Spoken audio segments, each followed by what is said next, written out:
Hey, good morning, everybody out there in the Facebook world. We're taking a very quick break in between live reports to bring you kind of a behind the scenes of what's happening here in the capital of Kentucky, as we have seen a massive movement take place here. This is just one of several states in which teachers are quite literally walking out of the classroom in an effort to try to make their voice heard. Instead of telling you about it, how about I show you? Look down this sidewalk here just outside the Capitol in Frankfort, Kentucky. All of these are either teachers, current or retired, or some of their spouses, some of their children that have come up here earlier this morning. They literally came in by the busload. I watched as some of these bright yellow school buses pulled up to the steps of the Capitol and unloaded these teachers with signs in hand as they are ready to get extremely vocal, extremely passionate. Their goal is to have their voice heard by some of the folks in that building. There are two reasons why these teachers are extremely passionate. One is the reform, the pension reform that was passed last week. Their concern here is that it could affect them long-term when it comes to their pension here. On the other side of the aisle, though, some of the lawmakers saying that the reason why they passed this pension reform is to try to ensure the longevity of this system, and that teachers, retired teachers, will also have some of their benefits. Again, this is something that we have seen in several states, including here in Kentucky.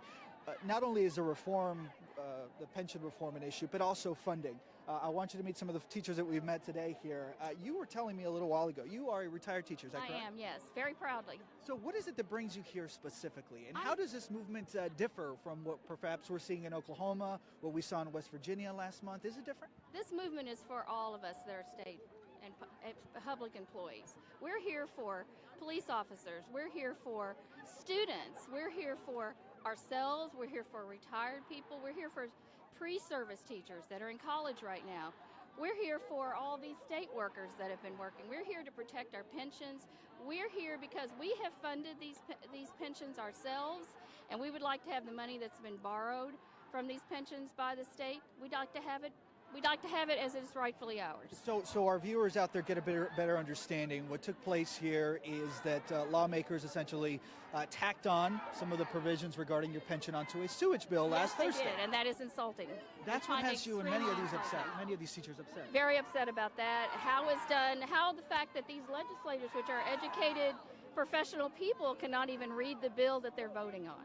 And that's a tactic that we just do not appreciate. The next step for that piece of legislation is going to obviously end up on the governor's desk. My understanding is that he has shown support for this. Is there a concern that perhaps it may be too late to take that back, to try to get rid of this and not deal with it until perhaps the next election cycle? I think we realize that the election cycle is where we're going to have the reality show through.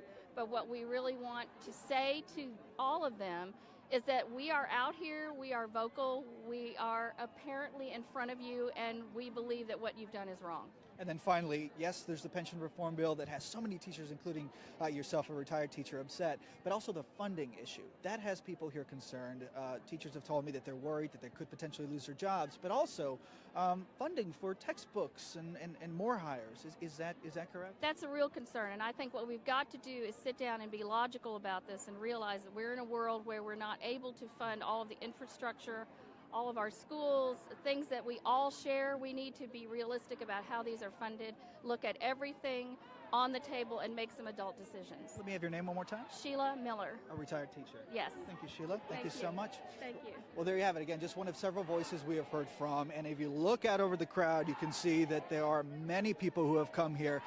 There's some similarities here that we've noticed when it comes to other movements. For example, we were in West Virginia. We saw that many of these teachers understand that many of these students may only have that one meal at school. So what they've done, according to what we've heard here on the ground, several teachers have come together to prepare lunches for some of their students as they are out of spring break.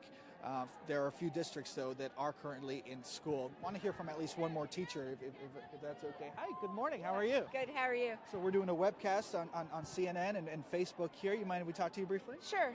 So tell me your name, where you teach. My name is Ellie Thompson, and I teach at Jefferson County Public Schools. So for our viewers out there and online, what do you think is the main focus of this massive movement? Is it the pension reform? Is it maybe funding, or is it something else? Well, I think the pension reform sparked it, but it's funding as a whole and kind of the legislation's attitude towards education, and then it's not a priority.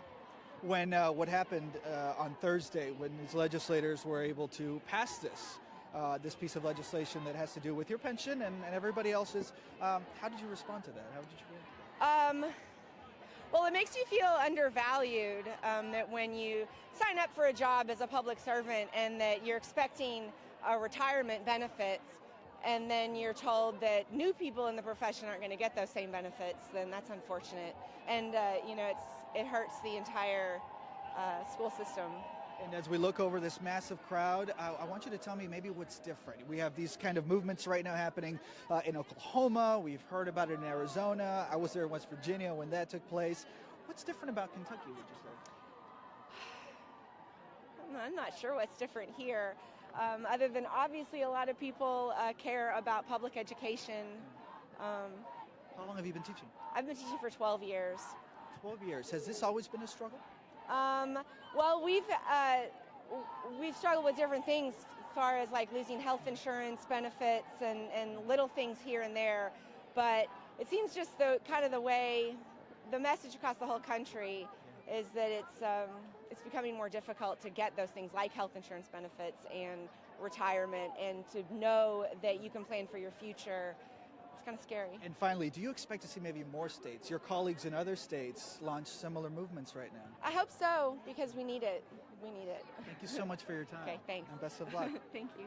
Well, there you have it, folks. That's the situation right now in Kentucky. As we leave you with some of these images, this is something that many of these teachers say will continue. These teachers saying they do not plan on going anywhere. The main focus right now is to put pressure on legislators as they consider the operational budget for the upcoming 2 years. And they say what they're doing right now is extremely important as they try to put pressure on the folks in that building, the folks we've heard from today saying they are not planning on going anywhere. We're going to continue to bring you updates, not just here online, but also on air. So stay with CNN and CNN.com for the latest on teacher walkouts in Kentucky, Oklahoma, and other parts of the country.